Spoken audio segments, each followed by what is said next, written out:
Welcome to media news. నేను మీ ప్రసాద్. మీరు చూస్తున్నది మీ TV news. Motivate, educate, entertain. మీ నాయకుడే మీ సేవకుడు అనే కార్యక్రమంలో భాగంగా ఈ రోజు Kalwakurthy assembly co convenor Rajasekhar garu మన స్టూడియోకి వచ్చారు. వారిని అడిగి మరిన్ని విషయాలు తెలుసుకుందాం. నమస్కారం రాజశేఖర్ గారు. మీ బాల్యం ఎక్కడ, మీ ప్రాంతం ఎక్కడ, ముందు మిమ్మల్ని మీరు పరిచయం చేసుకోవడానికి ప్రయత్నం చేయండి. నమస్తే ప్రసాద్ అన్న గారు. నా పేరు వచ్చేసి రాజశేఖర్ మాయని. నాది విలేజ్ మార్చాల విలేజ్.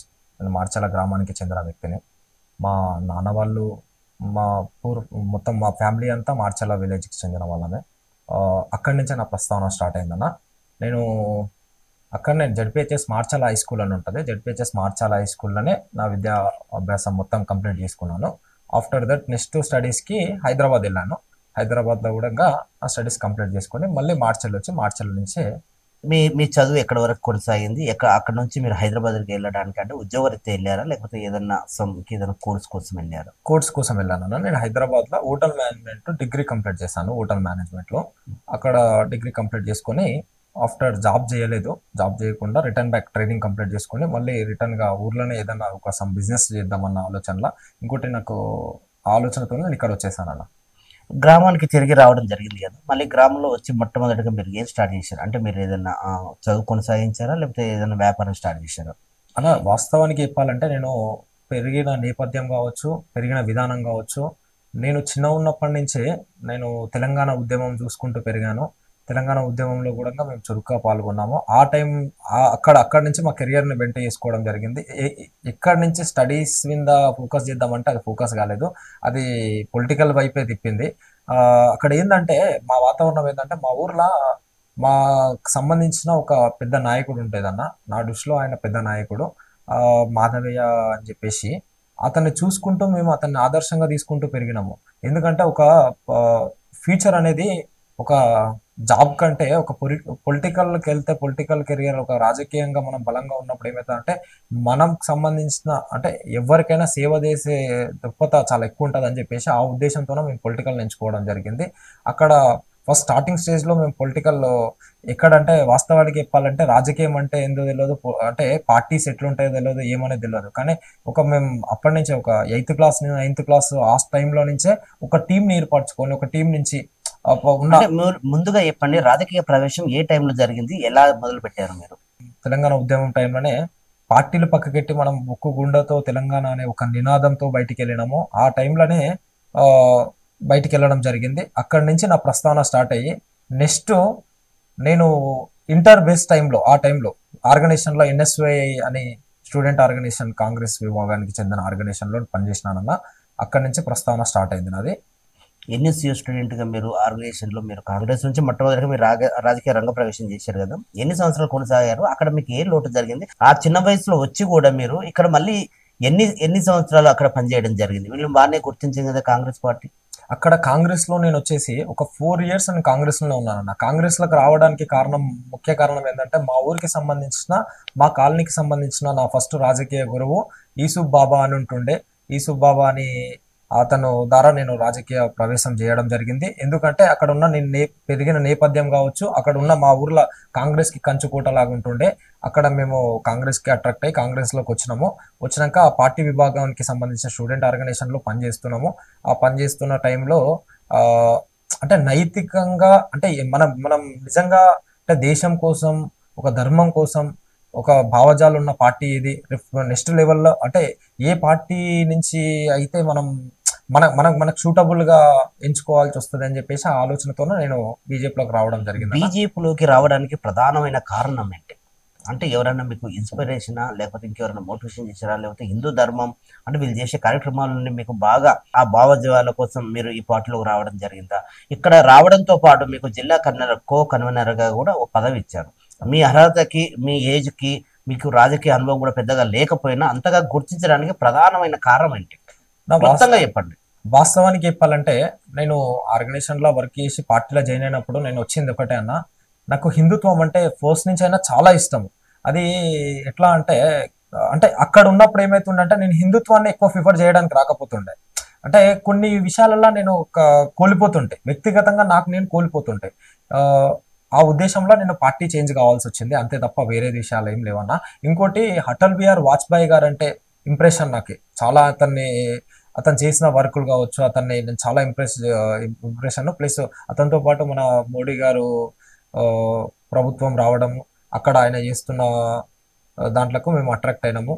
రాజశేఖర్ గారు క్లుప్తంగా చెప్పండి, బీజేవైఎం కో కన్వీనర్, అసెంబ్లీ కో కన్వీనర్గా అనే వచ్చి రాగానే మీకు ఆ పదవిని ఇవ్వడం అనేది దానికి ఎన్నుకున్న అంటే మీ గ్రౌండ్ వర్క్ చూసా, లేకపోతే మీ యాక్టివిటీ చూసా, లేకపోతే మీ కమ్యూనికేషన్స్ చూసా, లేకపోతే యూత్లో ఫాలోయింగ్ చూసా, ఎట్లా చూసి మీకు ఆ పదవి ఇచ్చారు? అన్న నేను బీజేవైఎం అంటే నేను బీజేపీలోకి రావడానికి నేను 2014 టైంలో బీజేపీలోకి వచ్చినానన్న. 2014 టైంలో బీజేపీలోకి వచ్చిన టైంలో నేను ఎన్ఎస్వై నుంచి అప్పుడున్న సిచ్యువేషన్లో 70 మందితోనే నేను పార్టీలకు జాయిన్ అయినాను అన్న. అప్పుడు నా వయసు వచ్చేసి అప్పుడు నాకు 19 సంవత్సరాలు.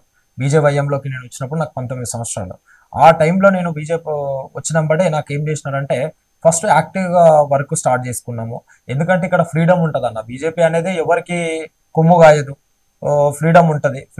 నేను బీజేవైఎంలో కీలకంగా ఒక మండల్ నాయకుడిగా నేను ఆల్రెడీ ఒక మండల్ స్టేజ్లో పార్టీలో జాయిన్ అయినా. ఆ మండల్ స్టేజ్లోనే నేను పార్టీలో అగ్రెసివ్గా వర్క్ చేసుకుంటూ వెళ్ళినా. అక్కడ కూడా మనం ఎక్కడ బాధ్యతలు కావాలని ఎవరిని రిక్వెస్ట్లు చేయలే, ఎక్కడ పైరవీలు చేయలే. అక్కడ అప్పుడు ప్రజెంట్ ఉన్న సిచ్యువేషన్లో అబ్లాస్ రెడ్డి అన్న అని చెప్పేసి మనకు జిల్లా అధ్యక్షుడు ఉంటుండే, బీజేవైఎం భారతీయ జనతా పార్టీ అధ్యక్షుడు ఉంటుంటే, అతని ఆధ్వర్యంలో అతని బాడీలో నాకు అతని భాగంలో నాకు స్థానం కల్పించి అక్కడ నాకు జిల్లా జనరల్ సెక్రటరీగా ఇవ్వడం జరిగింది. అక్కడ జిల్లా జనరల్ సెక్రటరీగా నేను ఆ బాడీకి అక్కడ ఉన్న ఆయన చేసిన అతను వెంబడి తిరగడము, అలాంటి యాక్టివిటీస్ అంటే పార్టీ ఎలాంటి అంటే ఎలాంటి వర్క్ చెప్పినా అక్కడ చేయడము కావచ్చు, ఎవ్రీథింగ్ అగ్రెసివ్నెస్గా వెళ్ళడం కావచ్చు. అక్కడి నుంచి స్టార్ట్ అయిందన్న నా ప్రస్థానం. బీజేవైఎం భారతీయ జనతా పార్టీ యువ మోర్చా అంటే చాలా యువకుల్లో ఒక ఫాలోయింగ్ ఉండాలి, ఎప్పటికప్పుడు అప్డేట్ అవ్వాలి, యాక్టివ్గా ఉండాలి, చాలా కార్యక్రమాలు చేసేది ఉంటాయి. ఏబీపీ కానీ ఆర్ఎస్ఎస్ కానీ విద్యార్థులకు ఏదైనా ప్రాబ్లం వస్తే ముందుగా ఉండేది బీజేవైఎం నుంచి ఓ లీడర్ ఉంటాడు. వాళ్ళ బాధలు కానీ వాళ్ళు ఏది ఉన్నా సరే కానీ ముందుగా ఉండేది మీలాంటి నాయకులే. అలాంటి కార్యక్రమాలు మీరు ఏమన్నా గతంలో చేశారా? ఇంకేమన్నా అదే స్టూడెంట్స్ గురించి మీరు ఏమన్నా ఎప్పుడైనా ఉద్యమాలు కానీ ధర్నాలు కానీ వాళ్ళ ప్రాబ్లమ్స్ వచ్చినప్పుడు మీరు ఏమన్నా అధికారుల దృష్టికి తీసుకెళ్ళి కార్యక్రమాలు చేశారా? ఎట్లా గుర్తించి మీరు ఎట్లా వెళ్తా ఉన్నారు ముందుకి? అన్న వాస్తవానికి చెప్పాలంటే నేను అప్పుడున్న సిచ్యువేషన్లో 2014 నుంచి 2018 వరకు నేను చాలా అగ్రెసివ్గా చాలా ఉద్యమాలు అంటే చెప్పుకుంటే ఎన్నో ఉంటాయి అన్న. చెప్పుకోవడం కాదు కానీ పార్టీ మనం నమ్మి ఏ బాధ్యత అంటే ఏ వర్క్ చెప్పినా అంటే ఎలాంటి మనకు ఒక టాస్క్ ఇచ్చినా ఆ టాస్క్లో మనం ఖచ్చితంగా వర్క్ చేసి దాన్ని సాధించేది. అలాంటి విషయాలలో చేసుకుంటూ వెళ్ళినామన్నా. చాలా వరకు బస్సులకు విలేజ్లకు బస్సులు టైంకి లేకపోవడం వల్ల కావచ్చు, లేకపోతే కలగుర్తి టౌన్లో ఉన్న కాలేజ్లో స్కూళ్ళల్లో కూడా అప్పుడున్న సిచ్యువేషన్లో వాళ్ళకున్న ఫీజులపై కావచ్చు, ఆ బుక్స్ పై కావచ్చు, అలాంటి దాంట్లో చాలా వరకు విద్యార్థులకు కూడా ఏమన్నా స్కూల్లో ఎవరికి చెప్పుకోలేని విషయాలు ఉంటే కూడా డైరెక్ట్ బోర్డు పైన మా నెంబర్ రాసి ఈ నెంబర్ కాల్ చేయండి, మీకు ఎలాంటి సమస్యలు ఉన్నా మేము నేమ్ ఇన్వాల్వ్ లేకుండా మీ స్కూల్లో ఉన్న సమస్యలు మేము క్లియర్ చేస్తామని చెప్పి చాలా స్కూళ్ళల్లో మేము వెళ్ళడం జరిగింది, కార్యక్రమాలు చేయడం జరిగింది. ఇక్కడున్న బీసీ హాస్టల్ కావచ్చు, ఎస్టీ/ఎస్సీ హాస్టల్ కావచ్చు, ఎవ్రీ హాస్టల్లో ఫుడ్ అకామిడేషన్స్ కరెక్ట్ ఉంటున్నాయి, ఆ పిల్లలకు ఆ కేరింగ్ ఉందా లేదా అనేది ఇలాంటి చాలా విషయాలలో మేము యాక్టివ్గా వర్క్ చేసినామన్నా. ముఖ్యంగా ఇంత చిన్న వయసులో మీరు రాజకీయాల్లోకి రావడానికి ప్రధానమైన కారణాలు ఏంటి? ఎందుకంటే ఈ వయసులో ఏదో అంటే జాబ్ కావచ్చు, ఫ్యామిలీ మెయింటైన్ చేసుకోవడం కావచ్చు, ఇంకేదైనా కొన్ని బాధ్యతలు ఉంటాయి. అటువైపు కాకుండా ఈ రంగంలోకి రావడానికి మీరు తీసుకున్న ప్రధానంగా కారణం ఏంటి మాకు చెప్పండి. వాస్తవానికి చెప్పాలంటే నేను తీసుకున్న ప్రధానమైన కారణం ఏంటంటే ఇక్కడ ఒకటి మనము రేపు ఫ్యూచర్లో ఏం చేయాలనుకున్నా అది ఒకటి బిజినెస్ మ్యాన్ వల్లనే సాధ్యమవుతుంది, ఒకటి పొలిటికల్ లీడర్ వల్లనే సాధ్యమవుతుంది.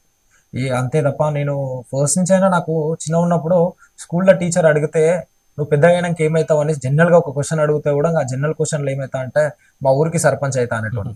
అంటే అందరు నవ్వేటోళ్ళు. అందరు ఎట్లా అంటే నేను ఐఏఎస్ అవుతా, ఐపీఎస్ అవుతా, లేకపోతే ఇంకోటి అవుతా, ఎక్సెట్రా నా ఫ్రెండ్స్ చెప్తుంటే నేను ఒక పొలిటికల్ లీడర్ని అవుతా అని చెప్పేటోండి. ఎందుకంటే నేను మా తాతని చాలా చూసుకుంటా పెరిగా. అంటే ఎవరికి ఏ సమస్య వచ్చినా ఒక వైఫ్ అండ్ హస్బెండ్ కావచ్చు, ఎవ్రీథింగ్ ఊర్లో ఒక భూమి పంచాయతీ ఉంటే కావచ్చు, ఇంకొకటి ఉండదు కావచ్చు, ఇంకోటి ఎక్సెట్రా ఎవరి పంచాయతీ వచ్చినా పొద్దున లేచి తాత దగ్గరకు వచ్చి తాత దగ్గర ఆ పంచాయతీ అనేది మాట్లాడి ఆ డిస్కషన్ చేయడం, అతనికి ఇచ్చే ఆ మర్యాద పూర్వకమైన రెస్పెక్ట్ కావచ్చు. అంటే సమాజంలో అంటే నెక్స్ట్ లెవెల్ ఫ్యూచర్లో ఒక జాబ్ కాదు, ఒక పొలిటికల్ లీడర్కే కొంచెం విలువ ఎక్కువ ఉంది అని చెప్పేసి ఏ వర్క్ అయినా అంటే ఎనీ వర్క్ పొలిటికల్ లీడర్ తలుచుకుంటే అవుతుందన్న ఉద్దేశంతోన మేము పొలిటికల్ ఎంచుకోవడం జరిగిందన్న.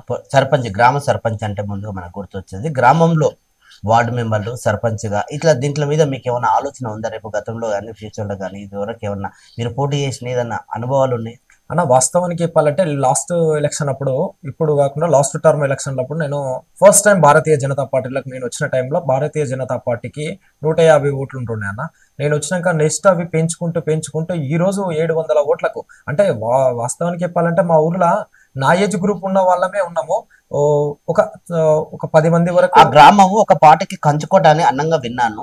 అలాంటి కంచుకోటగా ఉన్న ఆ గ్రామాన్ని మీరు 700 ఓట్లకి తీసుకెళ్లారంటే ఎలాంటి వర్క్ చేశారు అన్న? వాస్తవానికి ఇంటింటికి మేము పోయి ప్రచారం చేయడం కావచ్చు, అంటే ఇప్పుడు మోడీ ప్రభుత్వం చేస్తున్న పథకాలు కావచ్చు ఇంటింటికి అందించడం జరిగింది.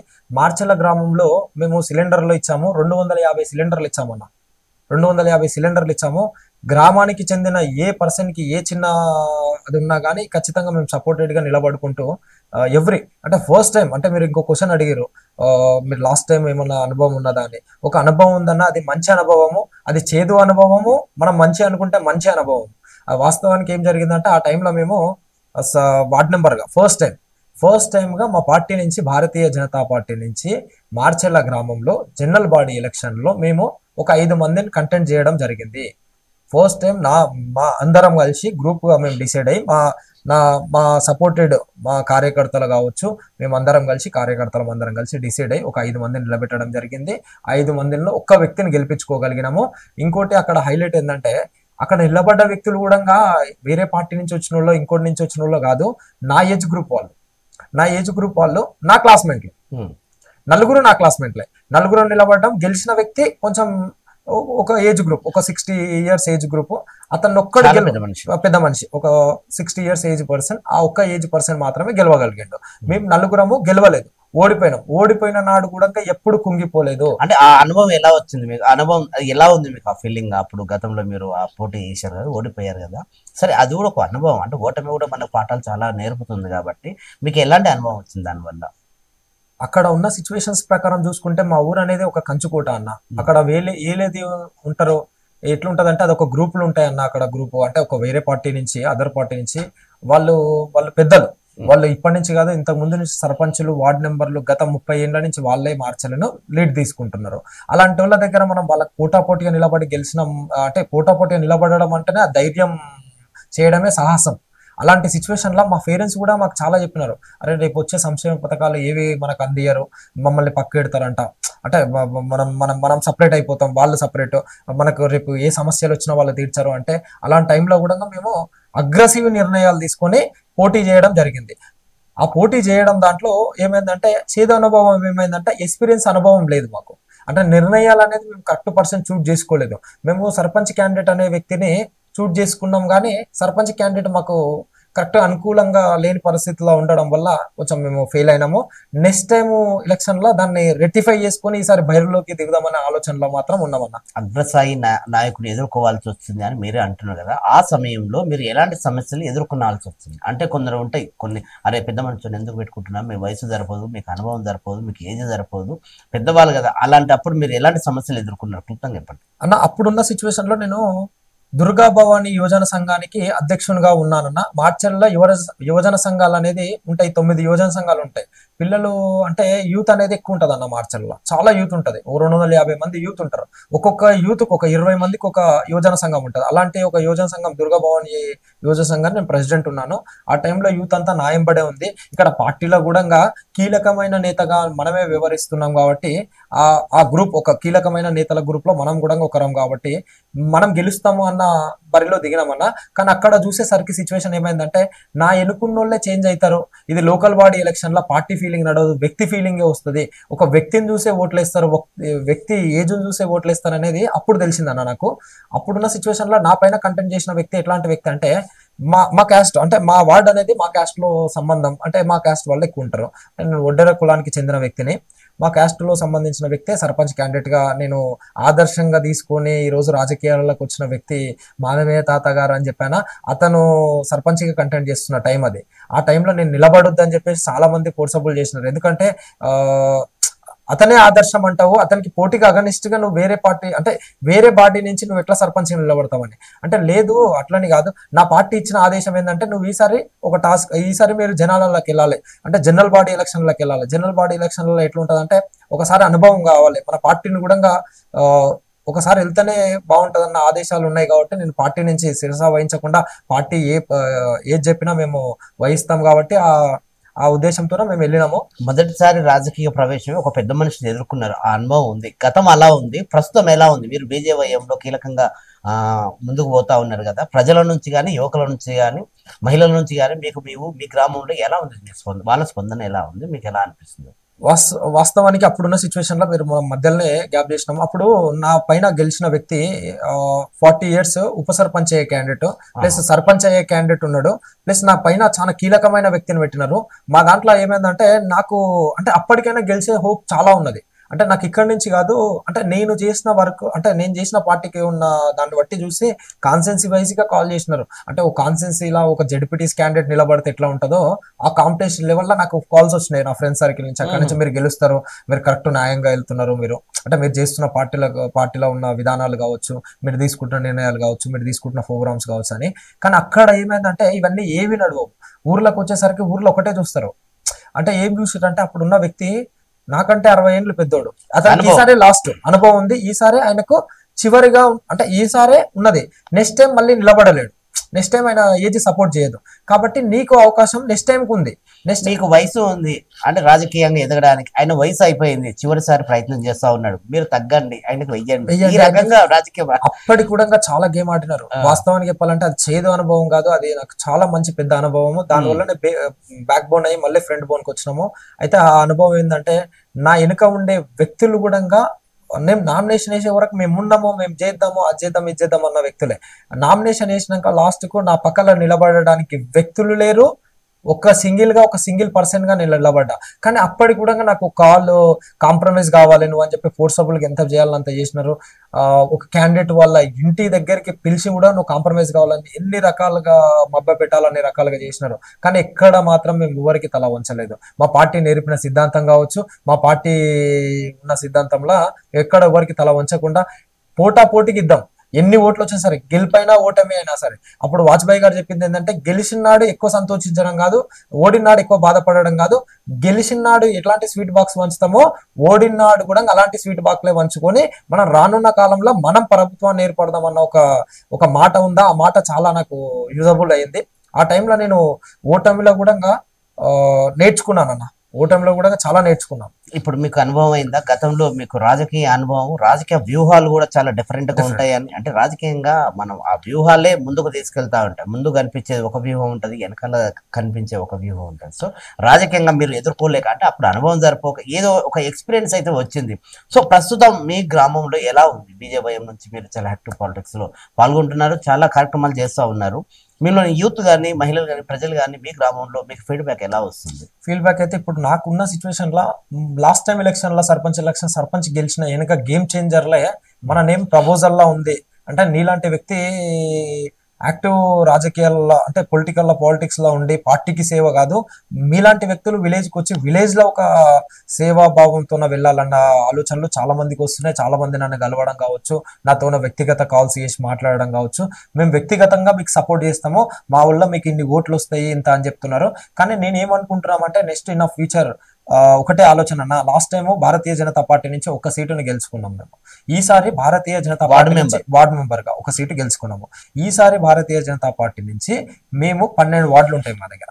12 వార్డులకు మేము ఖచ్చితంగా వ్యక్తులను నిలబెడతాము. 12 వార్డులను గెలిపించుకోవడానికి ప్రయత్నం చేస్తాము. మాకున్న సమాచారం ప్రకారం నాకున్న ఇప్పుడున్న సమాచారం ప్రకారం మాత్రం 8 వార్డులు ఆల్రెడీ డిక్లేర్డ్ గెలిచే వ్యక్తులు. గెలిచే వ్యక్తులను నేను ఈ ఛానల్ నుంచి ఛాలెంజ్ గా మాట్లాడుతున్నాను అన్న. ఇది సాధ్యమవుతుంది అంటారా? సాధ్యం అవుతుంది అన్న, 100% అవుతుంది. ఎందుకంటే నేను భారతీయ జనతా పార్టీ మార్చెల్ల గ్రామంలో ఉన్న టైంలో 240 ఓట్లు వచ్చినాయి. సుమారుగా ఓట్ బ్యాంకింగ్ ని మేము ఇయర్ గా పెంచుకుంటూ డబల్ చేసుకుంటూ 240 చేంజ్ నుంచి ఈ రోజు 400 చేంజ్ నుంచి ఈ ఎలక్షన్ కి వచ్చేసరికి 800 కి దగ్గరకు వచ్చినాం. ఈ వేదిక నుంచి మీరు చెప్తా ఉన్నారు కదా ఘంటాపదంగా 8 వార్డులు మేము అవలీలంగా గెలవబోతున్నాం అని. రాబోయే సీటు సర్పంచ్ మీదే అవుతుంది కదా అప్పుడు. మాదే అవుతుంది అన్న. 100% ఈసారి పార్టీ ఆదేశించి మా సీనియర్ నాయకులు ఉంటారు, మా పార్టీ మండల్ శాఖ కావచ్చు, మా ఆచారన్న గారు ఆదేశం మేరకు మేము ఆయన సూచన మేరకు ఆయన ఇలా చెప్తే అలా మేము ముందరికి నడవడానికి సిద్ధంగా ఉన్నాము. ప్లస్ ఇంకోటి అక్కడ వచ్చే రిజర్వేషన్ బట్టి అక్కడ ఉండే వ్యక్తులను బట్టి మేము ఆల్రెడీ ఒక్కొక్క వార్డులో నేను ఆల్రెడీ వర్క్ అనేది స్టార్ట్ చేసినామన్నా. ఒక్కొక్క వార్డులో 2 వ్యక్తులను ఆల్రెడీ సెలక్షన్ చేసి పెట్టినాము. ఆ 2 వార్డులో 2 కూడా పార్టీ బలము సగం అయితే వాళ్ళ వ్యక్తిగత బలము సగం ఉండేటట్టు ప్లాన్ చేస్తున్నాము. ఎందుకంటే లాస్ట్ టైం నాకు వచ్చిన అనుభవాలని దృష్టిలో పెట్టుకొని ఈసారి ముందరికి ఒక యుగంలో వెళ్తున్నామన్నా. ఎలా సాధ్యం అవుతుంది? ఎందుకంటే సెంట్రల్ గవర్నమెంట్ కానీ స్టేట్ గవర్నమెంట్ కానీ తీసుకున్న నిర్ణయాలు కావచ్చు, సంక్షేమ పథకాలు కావచ్చు, ఇలాంటి కార్యక్రమాలు ఆల్రెడీ మీరు ప్రజల్లోకి వెళ్తా ఉన్నారు కాబట్టి మీరు ఇంత కాన్ఫిడెంట్ గా ఉన్నారు, అట్లా చెప్పొచ్చా మనం? చెప్పొచ్చన్నా. ఎందుకు చెప్పొచ్చు అంటే వాస్తవానికి ఒకటి ఇప్పుడున్న సిచ్యువేషన్ లో చూసుకుంటే ఇప్పుడు కాంగ్రెస్ ప్రభుత్వం వచ్చినప్పుడు అంటే జనరల్ గా మాట్లాడుకుందాం. కాంగ్రెస్ ప్రభుత్వము ఏర్పడినాక కాంగ్రెస్ ప్రభుత్వం ఇస్తున్న 6 గ్యారెంటీలు ఎక్కడ ఉన్నాయన్న? గ్యారెంటీలు ఎక్కడ వచ్చినాయి? ఎవరికి అమలైనాయి? అమలయ్యే వ్యక్తులు ఎవరు? ఒకసారి ఆలోచన చేసుకుందాం. రిమైనింగ్ గా ఒకసారి నువ్వు చూడండి, ఒకసారి ఇంతకు ముందుకు ప్రభుత్వాలకు ఈ ప్రభుత్వానికి చాలా డిఫరెంట్ గా ఉందన్న. చాలా డిఫరెంట్ ఉంది. విలేజ్లలో చాలా మంది, చాలా మహిళలు కావచ్చు, యువకులు కావచ్చు, చాలా ఆలోచన చేయాలి.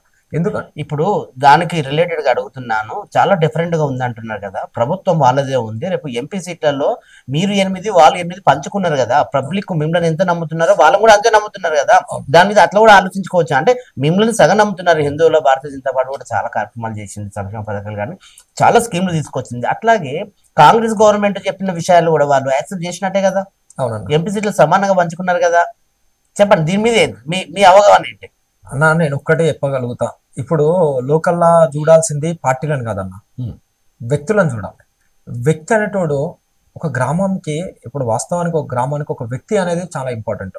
ఇక్కడ వ్యక్తిగతంగా చూసుకుంటే కూడా పార్టీలు కొంచెం సైడ్కి వెడదామన్నా. ఇప్పుడు గ్రామం గురించి మాట్లాడుతున్నాం కాబట్టి గ్రామంలో వ్యక్తి ఎంత ఇంపార్టెంట్ అంటే ఈ వార్డులో ఒక వ్యక్తి ఇప్పుడు నాలాంటి యువకుడిని ఎంచుకోవడం వల్ల ఏం జరుగుతుంది అంటే ఆ వ్యక్తి అనేటోడు రేపు ఫ్యూచర్లో ఇంకొక 30 సంవత్సరాల రాజకీయంగా ఎదగడానికి అవకాశం ఉంటుంది.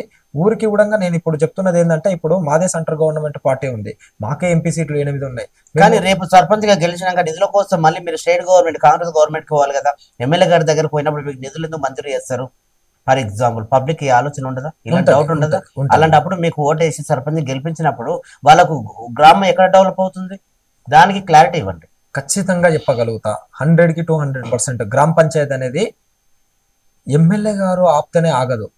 ఈ నిధులు అనేది గ్రామ పంచాయతీకి అంటే స్టేట్ గవర్నమెంట్ నుంచి ఎన్ని వస్తాయో సెంట్రల్ గవర్నమెంట్ నుంచి కూడా మనకు స్టేట్ గవర్నమెంట్ నుంచి కూడా మనకు వస్తాయి. కాబట్టి ఆ నిధులు అనేది మనకు సెంట్రల్ గవర్నమెంట్ నుంచి వస్తాయి. సెంట్రల్ నుంచి స్టేట్ కి ఎన్ని వస్తావు, స్టేట్ నుంచి కూడా గ్రామాలు కావచ్చు, మండలాలు కావచ్చు, డిస్ట్రిక్ట్ కావచ్చు, సమానంగా వస్తాయి. దాన్ని ఆపలేము.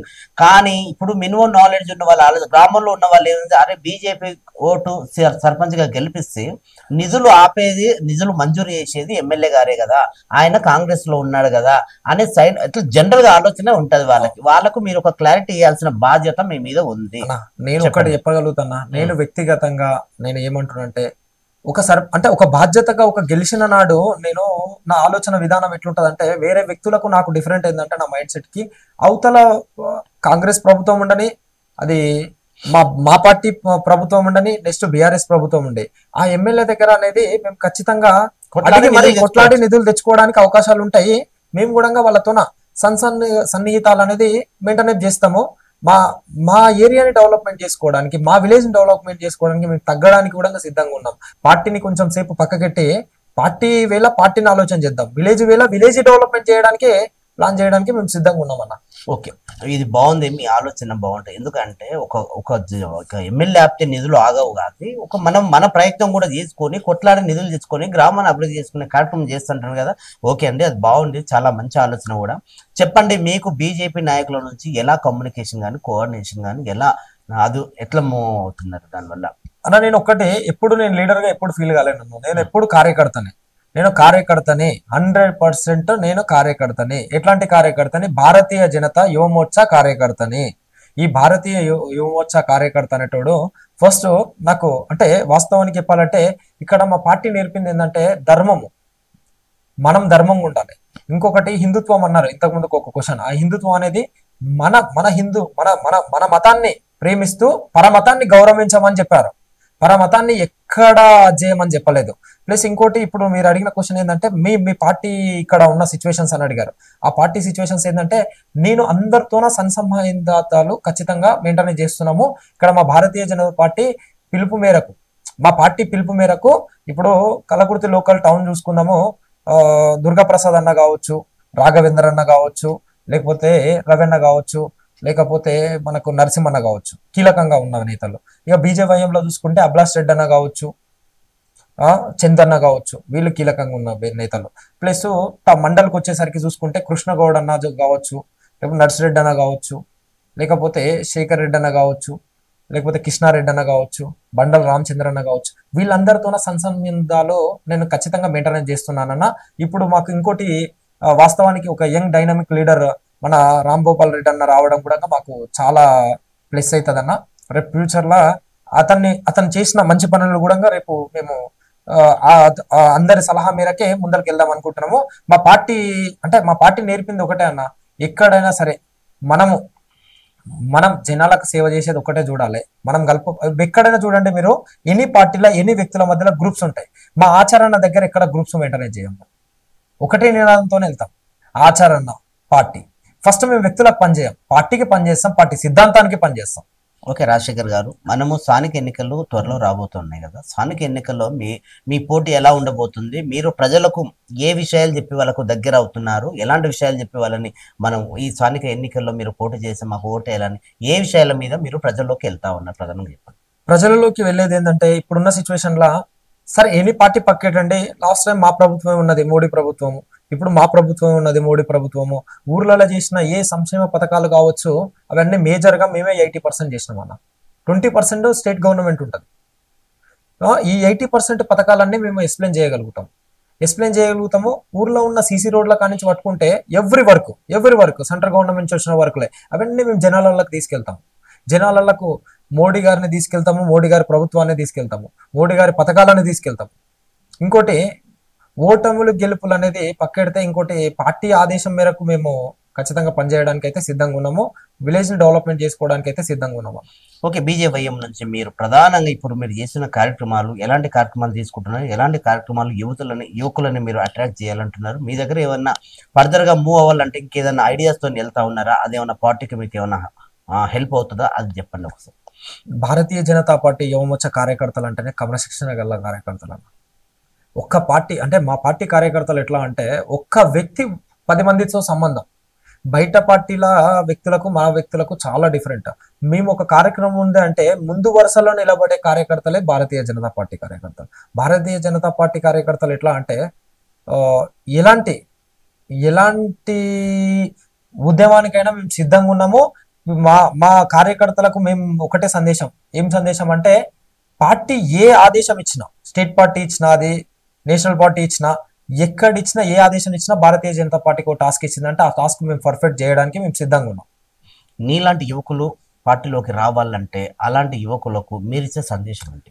పొలిటికల్ ఎంచుకోవడానికి వాస్తవానికి చెప్పాలంటే, అందరూ పొలిటికల్ ఎట్లా అంటే ఉన్న ఆస్తులను కాపాడుకోవడం కోసము, రిటైర్మెంట్ ఏజ్లో రావడం కోసము, లేకపోతే సంపాదించుకోవడం రావడం కోసం వచ్చిన వాళ్ళే అన్న. మేము మాత్రం ఎక్కడ అవన్నీ కాదు. మాకు ఒక ప్యాషన్తో వచ్చినాము. ఖచ్చితంగా 100కి 200% మేము ఎక్కడైనా సరే ఏం చేయడానికైనా సిద్ధంగా ఉన్నామన్న. కార్యకర్తలు ఎన్నో సంవత్సరాల నుంచి పార్టీ జెండా పట్టుకొని పనిచేస్తూ ఉన్నారు కదా, అలాంటి కార్యకర్తలకు గుర్తింపు లేదని ఒక ప్రధానమైన ఆరోపణ ఉంది. దానికి మీరు ఏం చెప్తారు అన్న? వాస్తవానికి చెప్పాలంటే కార్యకర్తకు ఫుల్ చెప్పాలంటే, కార్యకర్త అనే వ్యక్తే రేపు కాబోయే లీడర్. దానికి ఉదాహరణ ఒకటే, మన బండి సంజయ్ అన్న విషయం తీసుకుంటే, బండి సంజయ్ అన్న నార్మల్గా ఒక విలేజ్లో ఒక గ్రామ స్థాయి నుంచి ఈరోజు ఒక ఢిల్లీ కోట వరకు ఎదగాలంటే మనం చూస్తాం. రేపు పొద్దున కార్యకర్త చాలా సిన్సియర్గా సీరియస్గా తన వరకు తనను చేసుకుంటూ వెళ్తే ఈ పార్టీలో ఎదుగుదల అనేది 100కి 200% ఉంటుంది. అది నరేంద్ర మోడీ గారి విషయంలో చూసుకుంటే కూడా ఈరోజు మనం అందరూ అంటున్నట్టే మనం కూడా ఒక ఛాయావాలా ఈరోజు 3 times ప్రధాని కావడం కావచ్చు, ఇప్పుడు బండి సంజయ్ అన్న కావచ్చు, లేకపోతే కిషన్ అన్న కావచ్చు, వీళ్ళంతా ఒకప్పుడు నార్మల్ నాలాగా చేసిన కార్యక్రమాలు, చేసిన వాళ్ళు చేసిన మంచి పనులు కావచ్చు, వాళ్ళు ఉండే నిర్ణయాలు కావచ్చు, వాళ్ళు ఈరోజు ఒక అగ్రస్థాయికి ఎదగలిగారు. ఈరోజు కూడా నాకు పార్టీ అనేది, ఈ పదవి అనేది అలంకరణ కాదన్న. ఈ పదవి అనేది అలంకరణలు కావు, మనం చేస్తున్న పనికి వచ్చే ఎంకరేజ్మెంట్. మొన్న కూడా ఆచరణ నన్ను పిలిచి ఈ పదవి ఇస్తాడని నేను కూడా కళలో కూడా ఎక్స్పెక్ట్ చేయలేదు. వాస్తవానికి ఏ బాధ్యత లేకుండా కార్యకర్తలాగా పనిచేయడమే నా ఏజెండా. కానీ అన్న పిలిచి ఆదేశించి, నువ్వైతే ఇప్పుడు ఈ టైంలో correct BJYM Bharatiya Janata party Yuva Morcha కో కన్వీనర్గా నువ్వు ఉండాలి అని అన్నప్పుడు, నేను అన్న చెప్పినప్పుడు ఓకే అన్న మీరు చెప్పారు కదా అని చెప్పేసి నేను తీసుకోవడం జరిగింది. నెక్స్ట్ వచ్చే వ్యక్తులకు కూడా నేను ఏమంటారు అంటే, ఎప్పుడైనా సరే పార్టీ మనని అబ్జర్వ్ చేస్తుంటది. పైన పబ్లిక్ అంటే బయట పబ్లిక్ ఎట్లా అబ్జర్వ్ చేస్తుంటారో పార్టీ అధిష్టానం కూడా అబ్జర్వ్ చేస్తుంటది. ఇక్కడ అనుకుంటాం మనం ఒక మండల స్థాయి లీడర్ అంటే మండల స్థాయి కార్యకర్తలమే, ఒక విలేజ్ గ్రామ స్థాయి కార్యకర్తలమే అనుకుంటాం. అక్కడ అగ్రస్థానం నుంచి అక్కడ పార్టీ అధిష్టానం చూస్తుంటది. ఏ మండల్లా, ఏ విలేజ్లా ఏ కార్యకర్త యాక్టివ్గా పనిచేస్తున్నాడు, పార్టీకి పార్టీ సిద్ధాంతాలకు కట్టుబడి ఏ వ్యక్తి ఉన్నాడో ఆ వ్యక్తికి అనేది అగ్రస్థానం మాత్రం ఖచ్చితంగా దొరుకుతుంది అనడానికి నిదర్శనం నిన్న మనం చూసామన్నా. మీరు బీజేవైఎం కో కన్వీనర్గా కొనసాగుతున్నారు కదా, ఇటు రాజకీయంలో ఫుల్ టైం చేస్తూ ఉన్నారు కదా, మీరు వ్యాపారం కానీ ఏదైనా జాబ్ కానీ ఏం చేస్తూ ఉన్నారు అన్న? నేను వచ్చేసి ప్రధానంగా నాకు వ్యాపారం అంటే రియల్ ఎస్టేట్ సెక్టర్లో ఉన్నాను. రియల్ ఎస్టేట్ సెక్టర్ అంటే లోకల్లో నేనే ఫ్లాట్లు కొని నేనే అమ్మడం కాదు. రియల్ ఎస్టేట్ సెక్టర్లో కూడా ప్రొఫెషనల్ వేలో ఉండే సెక్టర్లో ఒక కార్పొరేట్ కంపెనీలో బిజినెస్ చేస్తున్నాను అన్న. ప్రజెంట్ బిజినెస్ ఉంది నాకు, అక్కడ నుంచి బిజినెస్ ఉన్నాయి. చిన్న చిన్న బిజినెస్లో స్టార్ట్ చేద్దాం అనుకుంటున్నాము. రేపు ఈ ఇయర్లో కొంచెం ఒక పెద్ద బిగ్ నిర్ణయాన్ని తీసుకుంటున్నాం బిజినెస్ పరంగా. ఓకే అండి, ఆల్ ది బెస్ట్ అండి, సక్సెస్ కావాలని కోరుకుంటున్నాను. Thank you so much. చెప్పండి, మీరు తరచుగా ఫారెన్ ట్రిప్లు అక్కడక్కడ ఫ్లైట్లలో ఫోటోస్, సెల్ఫీ ఫోటోస్ కానీ అక్కడ సముద్రాల దగ్గర కానీ ఏంటి ఫారెన్ ట్రిప్కి బీజేవైఎం కార్యకర్తగా మీరు అంటే కన్వీనర్గా ఈ రెండింటిని ఎట్లా బ్యాలెన్స్ చేస్తారు? ఫారెన్ ట్రిప్ ఏంటి, ఇక్కడ లోకల్ రాజకీయం ఏంటి, ఎట్లా కమ్యూనికేట్ చేస్తారు? నా వాస్తవానికి చెప్పాలంటే రాజకీయం గురించి మాట్లాడితే నాకు అదొక ప్యాషన్. అదొక ప్యాషన్ ఎట్లా అంటే చిన్న ఉన్నప్పటి నుంచి ఏదో సేవ చేద్దామన్న ఒక విభాగం అంటే ఒక కోణంలో వచ్చాము మేము పొలిటికల్కి. సరే వ్యక్తిగతంగా చూసుకుంటే మా ఏజ్ గ్రూప్ అని కాదు, కానీ నేను చేస్తున్న బిజినెస్ ఏంటంటే ఎనీ బిజినెస్ మేము చేస్తున్న అదే రియల్ ఎస్టేట్ సెక్టర్లో ఉన్నా అని చెప్పాము కదా, కార్పొరేట్ సిస్టంలో. అక్కడ ఏమవుతుందంటే మాకు ఎవ్రీ 6 months ఒకసారి ఫారెన్ ట్రిప్ అనేది ఉంటుంది. ఆ ఫారెన్ ట్రిప్ ఏంటంటే ఎడ్యుకేషనల్ ట్రిప్స్. అది ఎడ్యుకేషనల్ ట్రిప్స్ ఉంటాయి. ఇంకోటి నాతో పాటు నా టీం ఉంటుంది. నా టీం అంతా అక్కడ వర్క్ చేసిన, నాకు ఒక టాస్క్ ఇస్తే ఆ టాస్క్ ఒక వెంచర్ అమ్మడం కావచ్చు, అవన్నీ ఒక టాస్క్ ఇస్తే ఆ టాస్క్లో మేము విన్ అయిన వ్యక్తులను విన్నర్స్ని తీసుకెళ్తాం. ఆ విన్ అయిన వ్యక్తులలో ఎవ్రీ టాస్క్ లో ఖచ్చితంగా మనం అంటే పాలిటిక్స్ లో ఎంత యాక్టివ్ ఉంటానో బిజినెస్ లో కూడా అంత బిజినెస్ సక్సెస్ అయిన వాళ్ళకి ట్రిప్ ఉంటుంది. ఆ ట్రిప్ లో భాగంగా మీరు అలా దేశాలు తిరిగేసి వస్తూ ఉంటారు. అలాగా దేశాలు తిరిగేసి వస్తుంటాం అన్న. ఇంకొకటి అక్కడ కంపెనీ నుంచి వెళ్తాం, లేకపోతే మన రీసెంట్ గా మలేషియా అని వెళ్ళాం మేము. మా ఫ్రెండ్స్ అంటే ఒక 8 మంది సేమ్ నాలాగా వ్యాపారం చేసే వ్యక్తులే. అందరం కలిసి ఎవ్రీ ఇయర్ ఒక ఎడ్యుకేషనల్ ట్రిప్, మేము పర్సనల్ గా ఒక ఫారెన్ ట్రిప్. అంటే మన దేశం బయట దేశం కంపారిజన్ చేసుకుంటే ఎట్లా ఉంది, మనకిచ్చే అవతల మనం ఒక ఫారినర్ వస్తే ఒక ఫారినర్ని మనం ఎట్లా రిసీవ్ చేసుకుంటున్నాం, ఎట్లా ఇస్తున్నాం, మనం అక్కడ పోతే మనల్ని ఫారినర్ గా ఎట్లా వాళ్ళు రిసీవ్ చేసుకుంటున్నారు సరే అని చెప్పేసి నాకు ఎడ్యుకేషనల్ యూజ్ వస్తుంది, అది పొలిటికల్ కూడా యూజ్ వస్తుంది. అందుకని వెళ్తున్నాం అన్న. అంటే ఒక రకంగా చూస్తే స్కిల్స్ డెవలప్ కావడానికి ఒక దేశాలు తిరగడం, మన దేశం దాకా కంపారిజన్ కోసం ఇది కూడా ఒక అనుభవమే, మంచి ఆలోచనే. ఫైనల్గా చెప్పండి, మీకున్న లోకల్ నాయకులు కావచ్చు, రాష్ట్ర నాయకులు కావచ్చు, మీరు ఇచ్చే మెసేజ్ కానీ సందేశం కానీ ఏంటి అన్న? ఒక్కటన్నా, పని చేయాలి, పని చేస్తూ పోతుంటే అందరు లీడర్ కలుపుకొని పోవచ్చు. కాబట్టి మాకు ఒకటే అన్న ఆదర్శం. వాస్తవానికి చెప్పాలంటే మన టైగర్ ఆచారన్న గారు, ఆయనను చూసుకుంటూ పెరిగాం. నేను చూసుకుంటూ పెరిగాను. నేను పుట్టినప్పటి నుంచి తరచుగా చూసుకుంటే కలకుర్తి అగ్రెసివ్గా మంచి ఒక లీడర్షిప్ క్వాలిటీస్తోన, ఒక అనుభవంతోన ఒక ముందుకెళ్తున్నాడు. అంటే ఓటమి అని అందరు అనుకుంటున్నారు జనాలు, కానీ ఎప్పుడు ఆచరణ మా దృష్టిలో ఓడిపోలేదు. ఎందుకంటే ఎవ్రీ కంటెంట్ చేసిన ఎమ్మెల్యేగా కంటెంట్ చేసిన టైంలో ఓట్లను అనేది పెంచుకుంటూ వచ్చాం, మేము ఎక్కడ తగ్గలే. కానీ ఇక్కడ ఉండే వేరే అదర్ పార్టీస్ గ్రూప్ రాజకీయాల వల్లనే అన్న ఓడిపోయాడు. నైతికంగా ఓడిపోవచ్చు, కానీ మా ప్రకారం అన్న గెలిచినట్టే. ఇంకోటి ఇక్కడ ఉండే సిచ్యువేషన్ చూసుకుంటే ఆచరణకు చాలా చాలా మంచి క్వాలిటీ ఉన్న లీడర్ అన్న. అతను ట్రైనప్ చేస్తున్న వెపన్స్ అనుకోండి, మేము నెక్స్ట్ ఫ్యూచర్ లెవెల్స్ వెపన్స్ అనుకోండి. అన్న ఆదేశం మేరకు అన్నకు ఖచ్చితంగా మేము పనిచేసుకుంటూ వెళ్తాము. అన్న మాకు గెలిచిన ఎమ్మెల్యే ఉండే అభిమానుల కంటే అన్నెంబడి ఉండే అభిమానులు ఎక్కువ ఉంటారు. ఎందుకంటే అన్న చేసే ఉద్యమాలు అట్లాంటివి. నాకు తెలిసినంత వరకు అన్న చేసిన ఉద్యమాలు చాలా చెప్పుకుంటే ఈ రోజంతా సరిపోనంత ఉద్యమాలు ఉన్నాయి. కాబట్టి అన్న ఓకే. ఈ లోకల్ లీడర్లో కూడా చూసుకుంటే మనకు కృష్ణగౌడ్ అన్న ఉన్నాడు, మొక్రాల సర్పంచ్. అన్నెంబడి పొద్దున్న లేస్తే అన్నెంబడే తిరుగుతుంటాం, అన్నెంబడే ఉంటాం. కాబట్టి అన్న కూడా ఎట్లా అంటే అనుభవాలు చాలా ఉన్నాయి. సర్పంచ్గా చేసినాడు, ఒక ఎంపీటీసీగా చేసినాడు, ఒక సింగిల్ వింటర్ డైరెక్టర్గా చేసినాడు.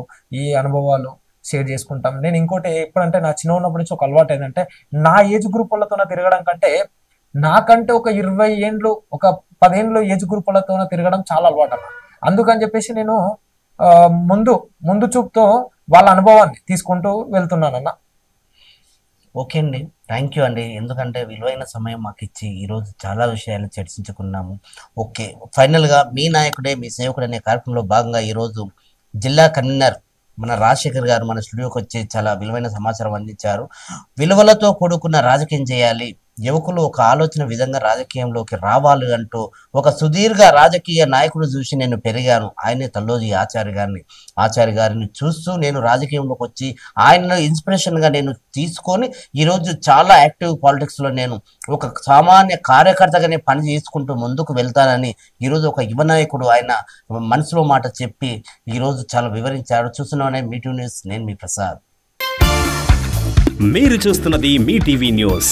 Motivate, educate, entertain.